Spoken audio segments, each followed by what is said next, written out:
Andhra Pradesh assembly తొలి విడత ఎన్నికల పోలింగ్ కొనసాగుతోంది. ఈ సాయంత్రం 5 గంటల వరకు పోలింగ్ జరుగుతుంది. ఉదయం నుంచే పోలింగ్ కేంద్రాల ముందు జనం బారులు తీరారు. పశ్చిమ ఉత్తరప్రదేశ్లోని 15 జిల్లాల్లో 73 నియోజకవర్గాలకు పోలింగ్ జరుగుతోంది. 839 మంది అభ్యర్థులు పోటీ పడుతున్నారు. తొలి దశ పోలింగ్ సరళి ఎలా ఉందో మా ప్రతినిధి మహాత్మా అందిస్తారు. మహాత్మా,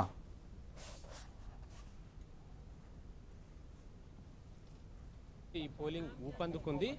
ఉదయం చలి తీవ్రత కారణంగా మందకొడిగా సాగినప్పటికీ ఇప్పుడు మాత్రం ఊపందుకుంది. ప్రస్తుతం మనం నోయిడా నియోజకవర్గం పరిధిలో ఉన్న సెక్టార్ 15A పోలింగ్ బూత్ దగ్గర ఉన్నాం.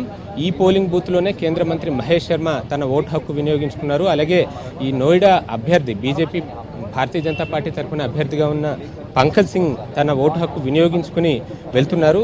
ఇక్కడ తన గెలుపు మీద ధీమా వ్యక్తం చేస్తున్నారు.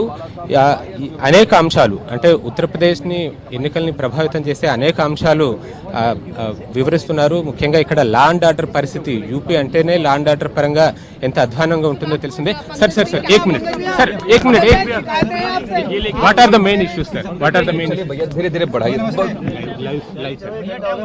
नमस्ते। चलिए। मेन इश्यूज यहाँ पर बहुत सारे हैं। यहाँ पर विकास सबसे अहम मुद्दा हम सब लोगों के लिए। गठबंधन के बारे में क्या? गठबंधन ने पहले ही अपनी हार स्वीकार कर ली। तो डिमोनेटाइजेशन इम्पैक्ट? डिमोनेटाइजेशन का अच्छा असर है और इसको सिर्फ चुनावी फायदे नुकसान के अनुसार नहीं देखा जाना चाहिए, लेकिन जनता ने इसको सहर्ष स्वीकार किया है और जनता ऐसी ही सरकार देश में चाहती थी जो भ्रष्टाचार और काले धन को समाप्त करे। Thank you so much. So ఇది నల్లధనానికి వ్యతిరేకంగా ప్రజలు ఈ డిమానిటైజేషన్ ఇప్పటికే సపోర్ట్ చేశారు. ఈ డిమానిటైజేషన్ ప్రభావం తమకు అనుకూలంగానే ఉంటుంది తప్ప ఏమాత్రం ప్రతికూలంగా ఉండదని చెప్తున్నారు. ఓవరాల్గా ఈ తొలి దశ జరుగుతున్న 73 నియోజకవర్గాల్లోనూ పరిస్థితి మాత్రం ఇదే రకంగా ఉంది. పోలింగ్ ఇప్పుడిప్పుడే ఊపందుకుంటూ ఉంది. మొత్తంగా ఈ 73 నియోజకవర్గాల్లో సమస్యాత్మకమైన చాలా ఎక్కువగా ఉన్నాయి. ముజాఫర్ నగర్, అలాగే ఖైరానా, దాద్రి ఇట్లాంటి సమస్యాత్మకమైన నియోజకవర్గాల్లో అదనపు పోలీసు బందోబస్తును ఏర్పాటు చేశారు. స్థానిక యూపీ పోలీసులతో పాటుగా సెంట్రల్ పారామిలిటరీ ఫోర్సెస్, అంతేకాకుండా ఎన్నికల కమిషన్ ఆయా ప్రాంతాల్లో కొన్ని ప్రత్యేకమైన ఏర్పాట్లను చేసింది. వీడియో కెమెరాస్ని ఇన్స్టాల్ చేసింది. అక్కడ ఎటువంటి సమస్య చోటు చేసుకోకుండా ఉండడం కోసం అన్ని ఏర్పాట్లను తీసుకుంది. అలాగే ఇక రాజకీయంగా చూసుకుంటే గనక రాజకీయంగా ఇక్కడ అనేక పరిణామాలు మనం చెప్పుకోవచ్చు. తొలి దశ ఎన్నికలు జరుగుతున్న 73 నియోజకవర్గాల్లో వెస్టర్న్ యూపీ ఎక్కువగా ఉంటుంది. ఈ పశ్చిమ యూపీలో పోలింగ్ సరళి ఎలా ఉందో మన రాజకీయ విశ్లేషకులు సార్ మీరు చెప్పండి. ఇప్పుడు ఇక్కడ పోలింగ్ సరళి ఎలా అనిపిస్తుంది మీకు? చాలా బాగా జరుగుతుంది. మనం ఒక విషయం జ్ఞాపకం పెట్టుకోవాలి. 73 సీట్లు ఉన్నాయి ఈవేళ. 2012లో బీజేపీకి 9 వచ్చినాయి, 11 వచ్చినాయి.